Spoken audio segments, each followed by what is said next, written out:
રાજેશ્વર નળેશ્વરી અમીર ભારતી સદગુરુ સનાતન નમઃ પાર્વતી પતે.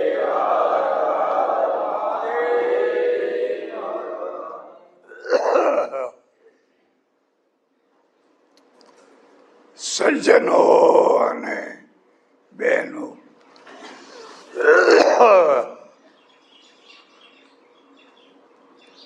રામાયણને કેન્દ્રમાં રાખીને આપણે આપણા જીવનના પ્રશ્નોની ચર્ચા કરી રહ્યા છીએ.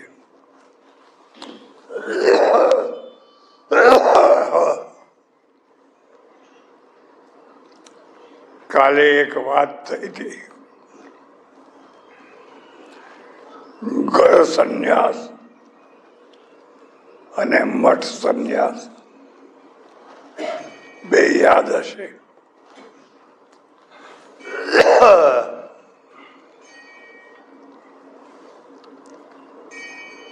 સૌથી અઘરામાં અઘરો ઘર સંન્યાસ છે અને મઠ સંન્યાસ છે એ અઘરો પણ છે અને સરસ પણ છે. મઠ સંન્યાસમાં જે દિવસે સંન્યાસ લો એ દિવસે જ લાડવા ખાવાના, જમણવાર હોય, પછી તો રોજ ચાલે.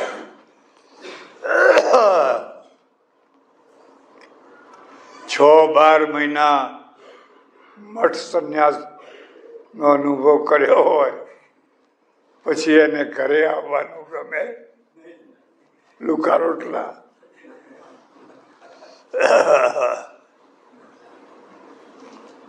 આજે મારે તમને એક જરા જુદી વાત કરવાની છે. આ જે આશ્રમ છે, ઘર આશ્રમ અને મઠ આશ્રમ, એના 4 રૂપ છે. 4 યાદ રાખવા હોય તો રાખી. એક ઋષિ આશ્રમ,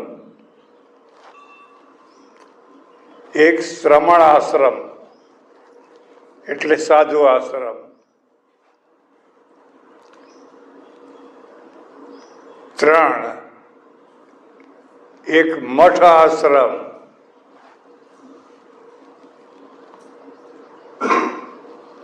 4 એક ગાંધી આશ્રમ અને 5 ઘર આશ્રમ. 5 યાદ રાખજો, 5 યાદ રાખજો. આ 5 એક સરખા નથી. આ 5 પોતપોતાની જગ્યાએ બરાબર છે, પણ 5ના રૂપ જુદા છે, પરિણામ જુદા છે.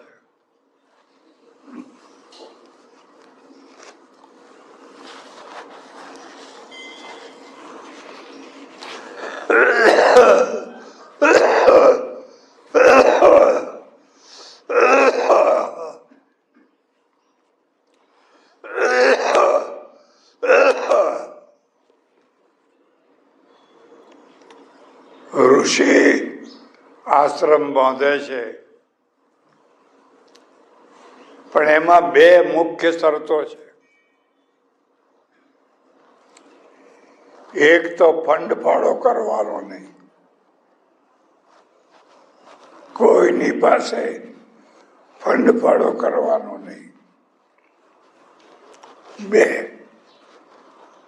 એ આશ્રમની કોઈની માલિકી નહીં.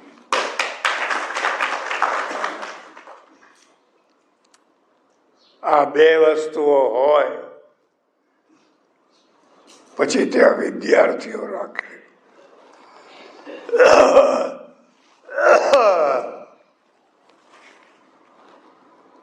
વિદ્યાર્થીઓને ભણાવવાના, ભણાવીને ઘરે પાછા મોકલી દેવાના. કોઈને ચેલો બનાવવાનો નહીં. આ આપણી પ્રાચીન ઋષિકાળની પદ્ધતિ હતી.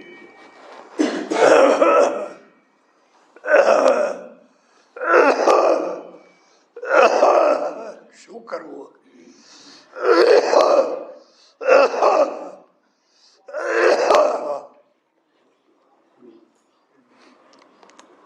ફંડ ફાળો કર્યા વિના આશ્રમ બને કેવી રીતે?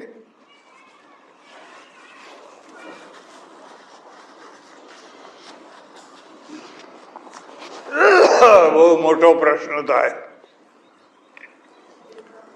ફંડ ફાળો ન કરો તો આશ્રમ થાય કેવી રીતે? નહીં બોલવા દે મને.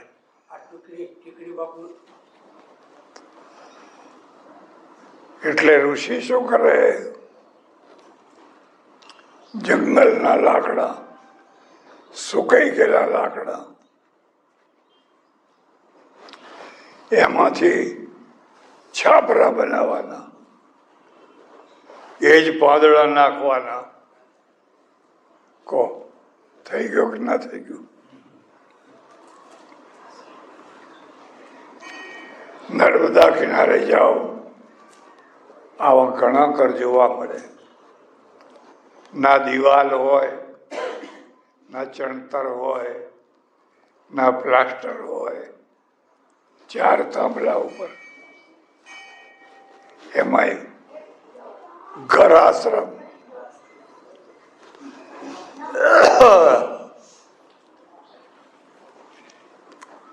પછી બનાવીને પાછા મોકલી દેવાના. કોઈ ચાર્જ નહીં, કોઈ ફી નહીં. કૃષ્ણ અને સુદામા એક સાથે. મને ગૌરવ છે કે આપણું અહીં જે ગુરુકુળ છે એના છાત્રાલયમાં પણ એક સાથે બધા વિદ્યાર્થીઓ, કોઈ ભેદભાવ. આ ઋષિ આશ્રમ એ સમાજને ઉપયોગી છે, સમાજને ભારરૂપ.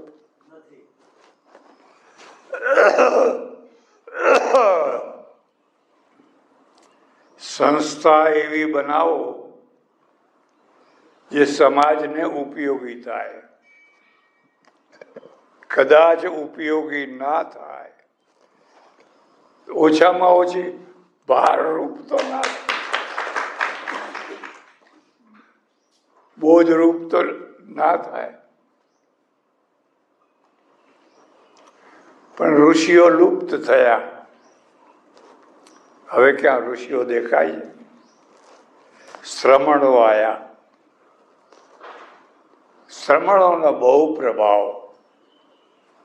શ્રમણ એટલે જૈન, બૌદ્ધ. જૈન અને એમને પણ પોતપોતાના આશ્રમો બનાવવા પડ્યા. બૌદ્ધો એને સંઘારામ કે, સંઘારામ બહુ બનાવ્યા. અને જૈનો એને ઉપાશ્રય કે. હવે આ બેયમાં ફરક સમજાવું તમને. સંઘારામમાં બધા ભિક્ષુઓ રહે, સાધુઓ રહે. આવડા આવડા છોકરા હોય, નાના નાના છોકરા, નાના નાના ભિક્ષુ બનાવી દેવાના. અને એમના માટે જમવાની વ્યવસ્થા થાય, ભણવાની પણ કેટલીક જગ્યાએ વ્યવસ્થા થાય. આ સંઘારામ. ઉપાશ્રયમાં સાધુ સાધ્વીઓ રહે, પણ ત્યાં રસોઈ ના થાય, અગ્નિનો સ્પર્શ ન થાય, પોતાની જાતે રસોઈ બનાવાય નહીં. એટલે 5 ઘરની ગોચરી લઈ આવે. ગોચરી લઈ આવે. ગોચરીનો અર્થ સમજ્યા તમે? ગાય છે ને ચરવા જાય એટલે એક મોઢું અહીં ભરે, એક મોઢું અહીં ભરે, એક મોઢું અહીં ભરે, એક મોઢું અહીં ભરે. એમ જુદી જુદી જગ્યાએ મોઢા ભરે. એમ કોઈને પણ ભારરૂપ ના થવાય. એટલે 1-2 રોટલી અહીંથી લે, 1-2 અહીંથી લે, 1-2 અહીંથી લે, અહીંથી લે, એ રીતે ગોચરી લાવે. પછી બધી ભેગી કરીને ખાય, જમે. એમની એક વ્યવસ્થા છે. આપણી વ્યવસ્થા પણ પહેલા એવી જ હતી, પણ આપણે એ બધી વ્યવસ્થા કાઢી નાખી.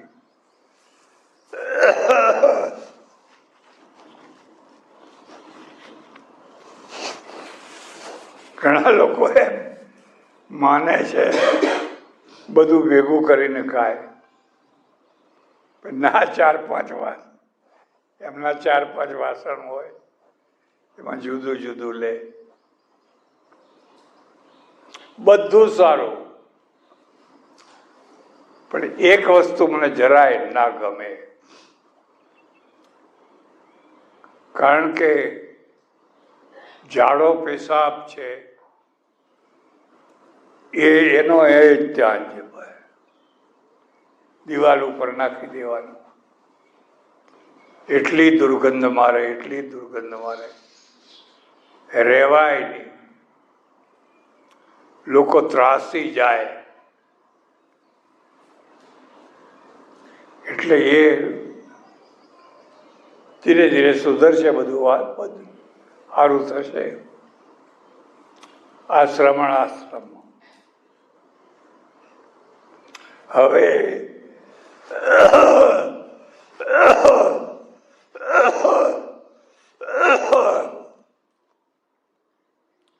શ્રમણોનો અસ્ત થયો,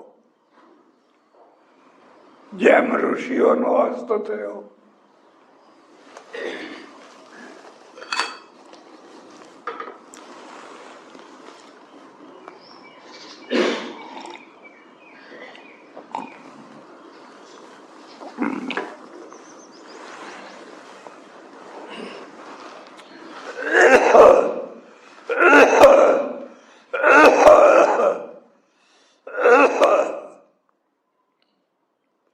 ઉદય થાય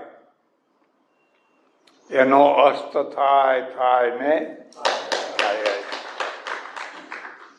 ભલે બપોરે ચગે ખરા, 12 વાગ્યાનો સૂર્ય હોય ચમ, પણ પછી અસ્ત થયો. જેમ ઋષિઓનો અસ્ત થયો, એમ શ્રમણોનો પણ અસ્ત થયો. એવો અસ્ત થયો કે નામ નિશાન મટી ગયું. પરદેશમાં ગયા, ભારતમાં નામ નિશાન મટી ગયું. હવે એની જગ્યાએ સાધુઓ આવ્યા. આપણા સાધુઓ આવ્યા, અને આપણા સાધુઓએ પછી આખા આશ્રમને મઠનું રૂપ આપી દીધું. એટલે શંકરાચાર્યના મઠ કહેવાય. શું કહેવાય? અને મઠ શબ્દનો અર્થ થાય જ્યાં વેદાધ્યયન થતું હોય, વેદ વિદ્યાર્થીઓ રહેતા હોય, ભણતા હોય, એને મઠ કહેવાય. એટલે વેદ ભણાવવા માટે મઠ થયા. પણ અહીંયા પાછી એક બહુ મોટી ભૂલ શું થઈ ગઈ? માત્ર બ્રાહ્મણને જ પ્રવેશ, બ્રાહ્મણ સિવાય બીજા કોઈને પ્રવેશ. ઘણા વર્ષ પહેલા મારે કેરાલા જવાનું થયેલું. કેરાલા એટલે આદ્ય શંકરાચાર્યનું જન્મભૂમિ કાલડી જવાનું થયું. આખી બસ હતી. અમે રસ્તામાંથી એક માણસને કહ્યું, ભાઈ અમને કાલડી મઠ બતાવ ને. મને કે 8 આના લઈશ. મેં લાવી લેજે.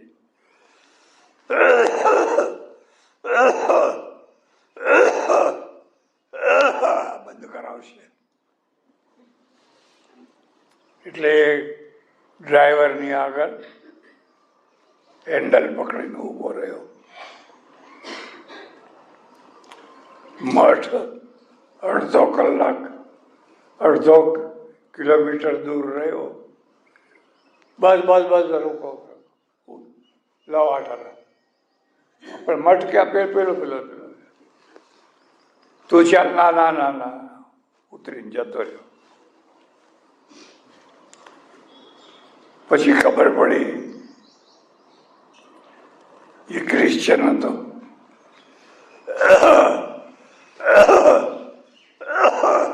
મરી ગયો આજ તો. એ ક્રિશ્ચન હતો અને એને મઠના નજીક આવવાનો પ્રતિબંધ હતો. પછી અમે મઠમાં ભર્યા. બધે આખા મઠમાં ભર્યા.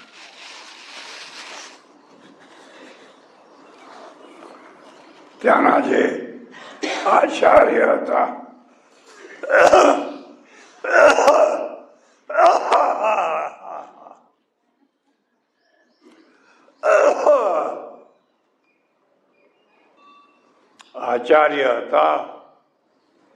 એની સાથે સંસ્કૃતમાં મેં વાતો કરી.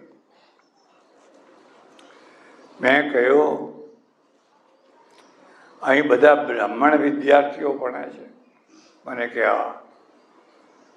કોઈ શૂદ્રને પ્રવેશ આપ્યો છે? મને કે પ્રવેશ એવ ના દઈએ તે સ્વામી પાદા. અમે તો એ પેસવાય ના દઈએ. મને એટલું દુઃખ થયું.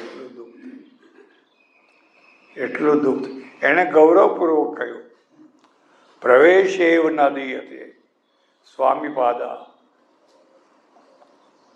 આજે કેરળની દશા એ છે, આખા કેરળમાં ખ્રિસ્તી ને મુસ્લિમ અને હિન્દુઓ એ મઠ પૂરતા બાકી રહી ગયા. બાકી બધા સાવ.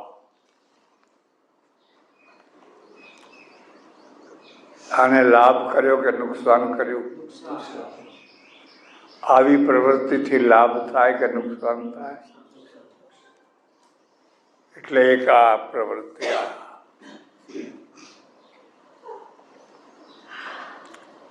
પછી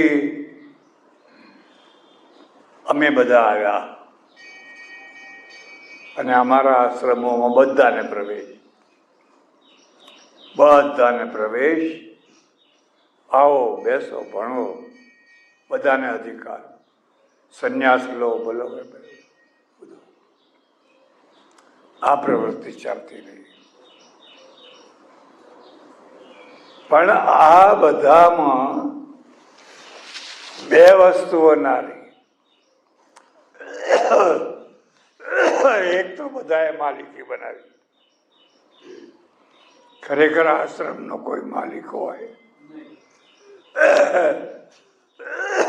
એની જગ્યાએ માલિક થઈ ગયા. બધા માલિક થઈ ગયા અને કોમર્શિયલ થઈ ગયા. ઉઘરાણા.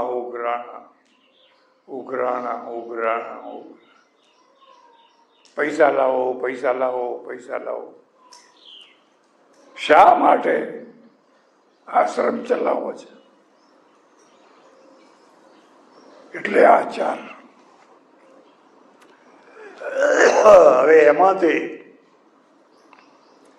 એક જુદો ફાંટો નીકળ્યો. એનું નામ ગાંધી આશ્રમ. આ વાત સમજો. ગાંધીજીએ કહ્યું કે મારે આશ્રમ જ બનાવવાનો છે. પહેલા કોચરબ આશ્રમ, પછી સાબરમતી આશ્રમ.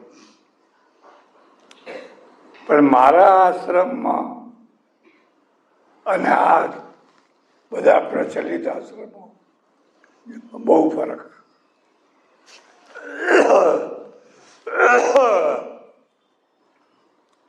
પહેલા તો મારો આશ્રમ સ્વાવલંબી, પોતાના પગ ઉપર ઉભો રહેનારો એક. બીજું, મારો આશ્રમ રોજી આપનારો. અહીં તો બધા મફતખોર જ બહુ છે. મફતખોર, મફતખોર, મફતખોર, મફતખોર, મફતખોર. બસ તૈયાર મળે જમી લેવાનું મફત. ભારતમાં જેટલું મફતનું ખવાય છે આખી દુનિયામાં કોઈ જગ્યાએ આટલું મફતનું નથી ખવાતું. કેટલાક સાચા છે, હકદાર છે ખાધા, પણ કેટલાક તો પછી હળી ગયેલા છે.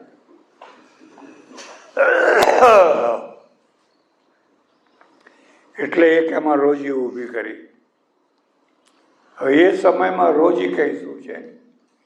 ચરખો, ચરખો કાંતો, ચરખો કાંતો, ચરખો કાંતો, ચરખો. આ રોજી ઊભી થઈ. બીજું, અસ્પૃશ્યતાની વાત નહીં. મહારોગ હતો, મહારોગ હતો. એ રોગ અહીં મટાડો. દલિત હોય, બ્રાહ્મણ હોય, મોટા ભાગે તો બધા બ્રાહ્મણો અને વાણિયા હતા, સવર્ણો હતા. દલિતોને રાખ્યા અંદર, એક સાથે રહેવું, બેસવું, ઉઠવું, જમવું, બધું એક સાથે બધું. આ ગાંધી આશ્રમ. અત્યારે તો ગાંધી આશ્રમના નામે મોટી મોટી દુકાનો, કપડાં, ખાદી વેચાય છે ને એ.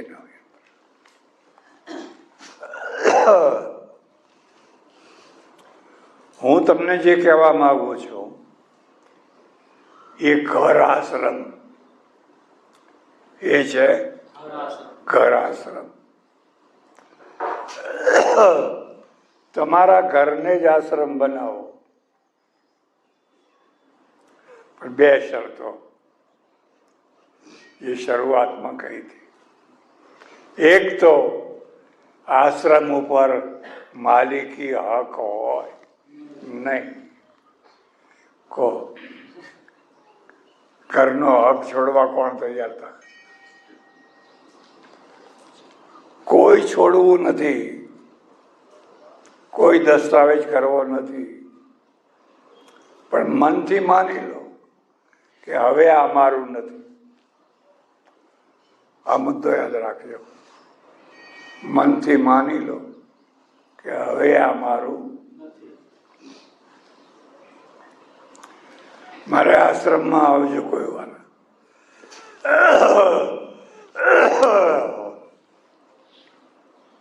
દાદા ખાચરની મેં પ્રતિમા મૂકી છે. ખાચર સૌરાષ્ટ્રના. એમના ત્યાં સહજાનંદજી સ્વામી 30 વર્ષ રહ્યા. કેટલા? 30 વર્ષ સુધી રહ્યા ગઢડામાં. મને તો મહિનો દોઢ મહિનો થયો છે ને. એટલામાં તો ઘણા લોકો કહેતા હશે કે મહારાજ જાય તો સારું હોય.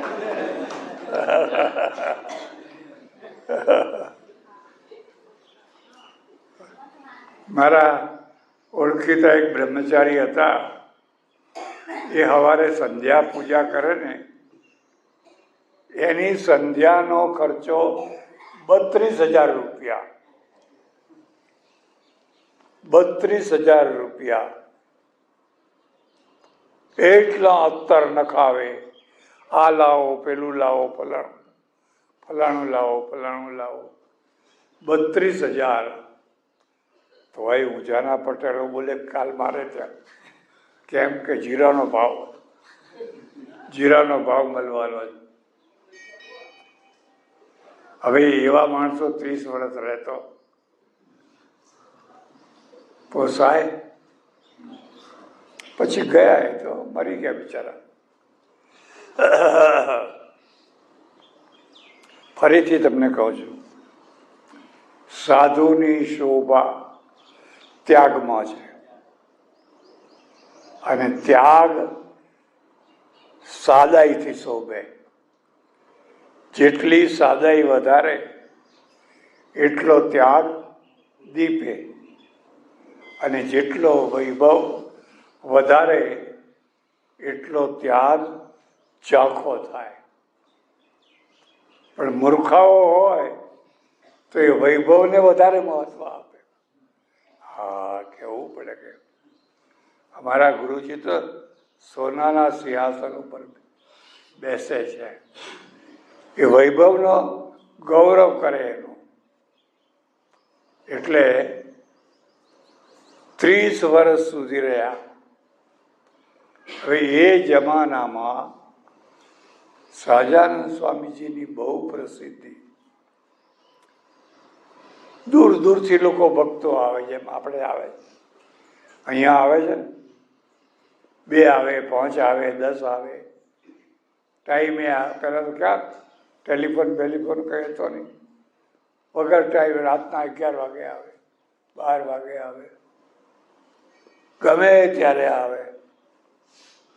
એક મુદ્દો યાદ રાખજો, હાથી બાંધવો સારો, પણ સાધુ બાંધવો ખોટો. હાથી એનું મણ ખાઈ શાંતિથી પડ્યો રહે, પણ સાધુ જો પ્રસિદ્ધ હોય, બહુ પ્રસિદ્ધ હોય, તો એને મળવા માટે એટલા લોકો આવે, એટલા લોકો, ટાઈમ બે ટાઈમ પાછા, ગમે ત્યારે, અને બધા ભૂખ્યા જ હોય પાછા. 30 વર્ષ સુધી દાદા ખાચરના ઘરવાળાએ કઈ રોટલા જમાડ્યા, કઈ રોટલા જમાડ્યા, કઈ રોટલા જમાડ્યા.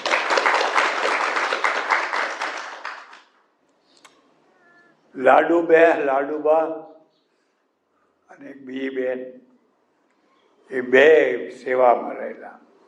2 બહેનો અખંડ અમર થઈ ગઈ, અમર થઈ ગઈ. આમ જોયું ની ગાયા, તાવડી મૂકી નહીં. પેલા એ કેટલું સારું કે બહુ ભારે રસોઈ ના કરવી પડે.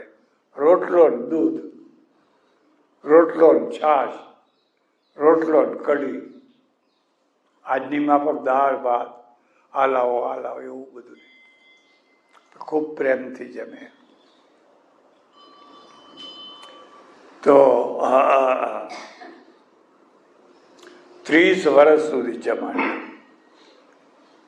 ફરી એક દિવસ ખબર નહીં શું મહારાજને શું સૂઝ્યું,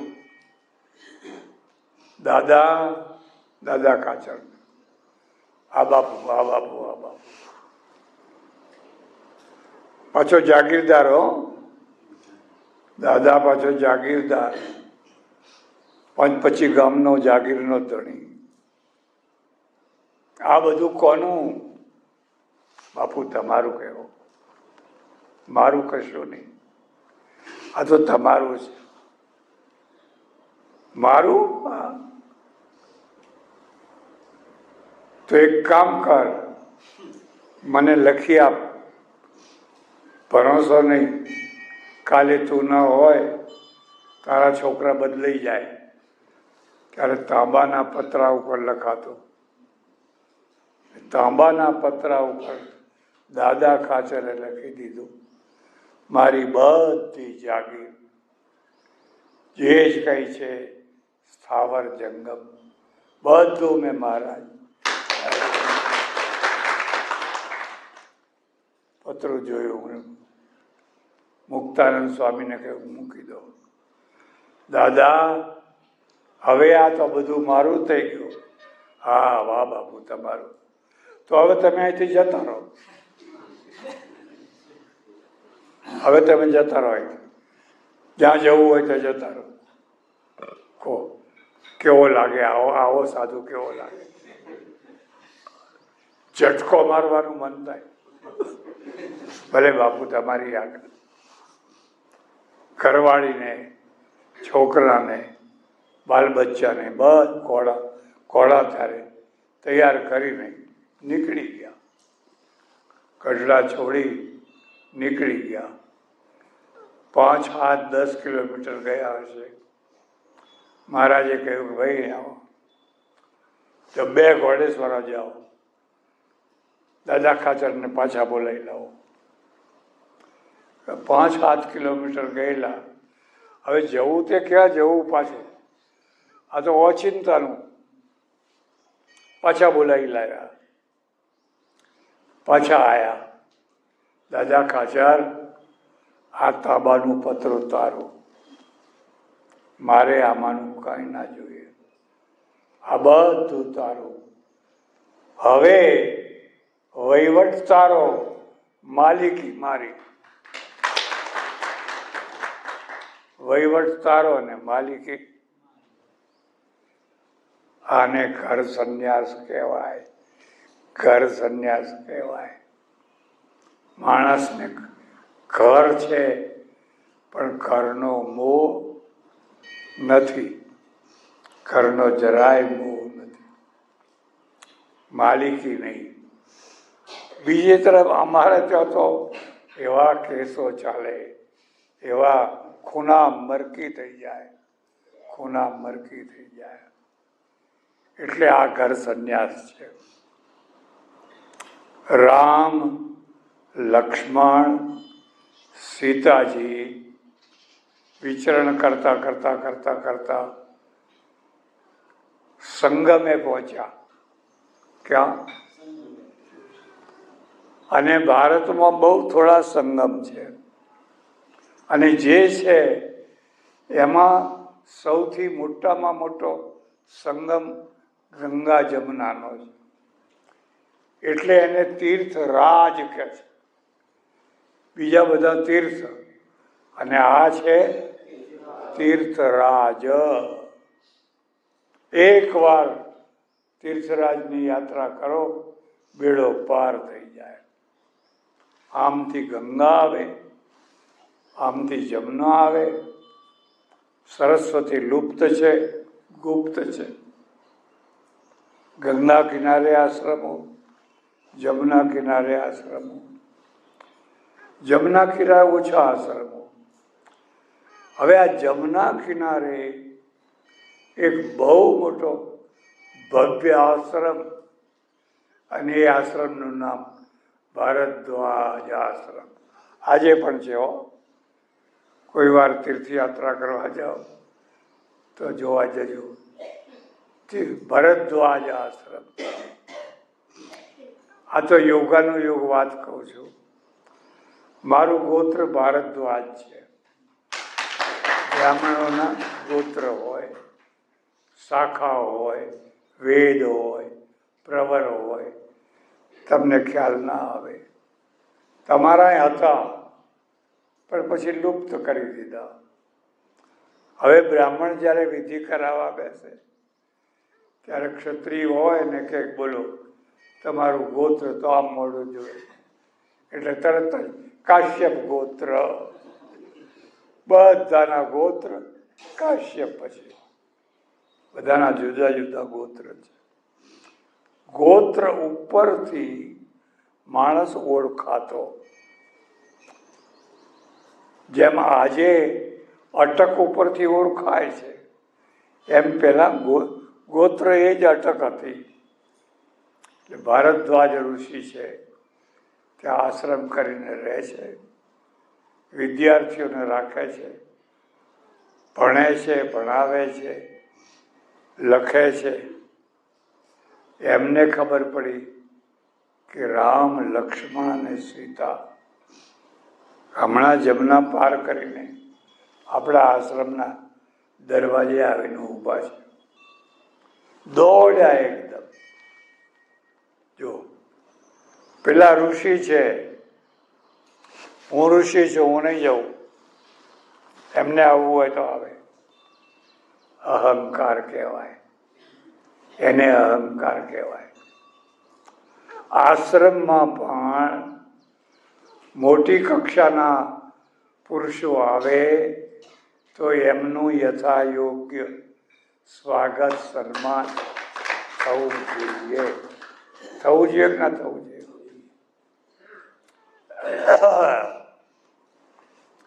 અને જો તમે તમારા ત્યાગના અભિમાનમાં એમનું યથાયોગ્ય સન્માન ના કરો તો આશ્રમને નુકસાન થાય. પેલો માણસ નારાજ થઈને જાય, અને નારાજ થઈને જાય ને સત્તાવાળો છે, મોટો છે, શક્તિશાળી છે, એટલે તમને ખોટે ખોટું નુકસાન કરી બેસે. આ વ્યવહાર છે. આનું નામ કહેવાય વ્યવહાર. એટલે ભરદ્વાજ દોડ્યા, શિષ્યો દોડ્યા, બધા શિષ્યો દોડ્યા, અને રામને લક્ષ્મણને જોયા. ભરદ્વાજ વંકા થયા એના પહેલા તો રામ ચરણોમાં પડી ગયા. પહેલા એ પગે લાગે, પછી હું લાગુ. આ આકડું કહેવાય. હો, પહેલા જે લાગે એને સંત કહેવાય. એ નહીં લાગે તો હું નહીં લાગુ. એ સાધુ તો હોય, મહંતે હોય, સંત ના હોય. એટલે આપણે ત્યાં એક બહુ મોટી મુશ્કેલી છે. મહંતો ઘણા છે, મંડલેશ્વરો ઘણા છે, સાધુઓ ઘણા છે, સંતો થોડા છે. અને મુશ્કેલી એ છે કે લોકોએ બધું ભેળસેળ કરી દીધું. બધાને સંત, બધાને. અરે બધા સંત નથી. તમે ઓળખો, જરા ભાન કરો. સંતને ઓળખો. સંતને સંતપણા રે નથી મફતમાં. સંતને સંતપણા રે નથી મફતમાં મળતા. આ તો મારાથી કહેવાય નહીં, પણ એક વાત કહું. એક ભવ્ય મંદિરની ખાત વિધિ મારે 2 વાર જવાનું થયું. 2 વાર ઇતિહાસ બનાવ્યો. 2 વાર ઇતિહાસ બનાવ્યો. ભવ્ય મંદિર બનાવ્યો. એનો જે નિર્માતા ફંડફાળો કરીને દેશ પરદેશ ચડોતરમાં બહુ સરસ ભવ્ય મંદિર. મને કે ખાતમુહૂર્તમાં તમારે આવવું પડશે. મેં કહ્યું હા ભલે આવશું. હવે એ જગ્યાએ એક બીજા મહારાજ આવવાના, નામ નહીં દઉં, નામ મરી ગયા બિચારા, એનું શું નામ દેવું, એ આવવાના. મારો નિયમ એવો, 1 મિનિટ હું મોડું ના કરું. કરું છું બધી જગ્યાએ આ નિયમ. મોડું થાય તો ઉઠીને ચાલતો હતો. હું બરાબર ટાઈમસર પહોંચ્યો. એટલે 8-10 સાધુઓ અમે બેઠેલા, આમ ગાદી પાથરેલી સ્ટેજ ઉપર. પેલા મહારાજ આવે નહીં. 9ના 9:30 થયા, 9:45 થયા, 10 થયા. મેં કહ્યું ભાઈ ચાલુ કરો, પણ કે પેલા બાપુ હજુ આવ્યા નથી. પણ મેં કહ્યું કેમ નથી આવ્યા? એ ભક્તોના ત્યાં નાસ્તો કરે છે. એમના ભક્તો હોય ને, નાસ્તો બનાવ્યો હોય, નાસ્તાના પ્રેમી હોય, નાસ્તો કરે છે. કેટલું ખોટું લાગે કે ના લાગે? એટલે નાસ્તો મહત્વનો છે કે ટાઈમસર આવવું મહત્વનું? પછી મોડે આવ્યા એનો વાંધો નહીં. આટલી જાડી ગાદી ભેગી લેતા આવ્યા. એમનો પેલો પાસવાન હોય ને, એ પાસવાન આવડી મોટી જાડી ગાદી ચમ ચમ ચમ મખમલની થાય એવી લઈ આવ્યો, મારી બાજુમાં મૂકીને એમના ઉપર એને બેહાયા. મારા કરતા એક વેત ઊંચા થયા. હવે લોકોના ઉપર શું છાપ પડે કે આ મોટા મહારાજ છે, ખરેખર છોટા મહારાજ છે. પણ લોકોના ઉપર એવી છાપ પડે કે આહા કેવી ગાદી, કેટલા ઊંચા. સારું, મારાથી સહન થયું એટલે મેં પેલા આયોજકને બોલાવી, મેં આવો શું, મેં કહ્યું જે હારા જાડા 2 ગોદડા લઈ આવો. દોડ્યો જાડા ગોદડા, મેં ડબલ કર. હું ઊભો થયો, મેં મારા નીચે નાખ. હું એના ઉપર બેઠો, હું એક વેચ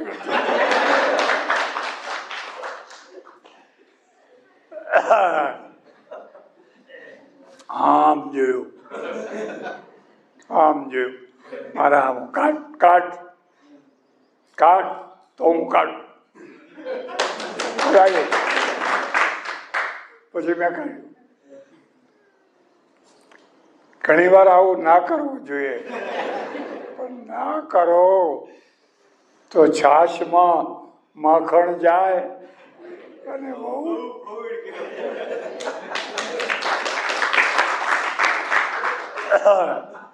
આવું કેટલીક વાર મારે કરવું પડ્યું. શું કરવું હવે, સ્વભાવ એવો. પછી તો બધું થયું જે કહેતું તે બરાબર છે. એટલે ઘર આશ્રમ છે, એ ઘર આશ્રમની મહત્તા હું તમને સમજાવવા માંગુ છું.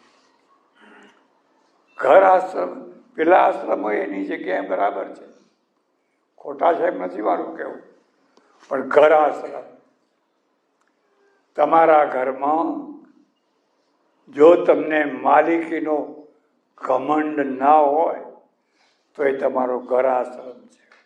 ભલે રહો, વહીવટ કરો, વ્યવસ્થા કરો, બધું કરો, ન કરો એવું નહીં. મારા ઓળખીતા એક સજ્જન હતા, ગુજરી ગયા.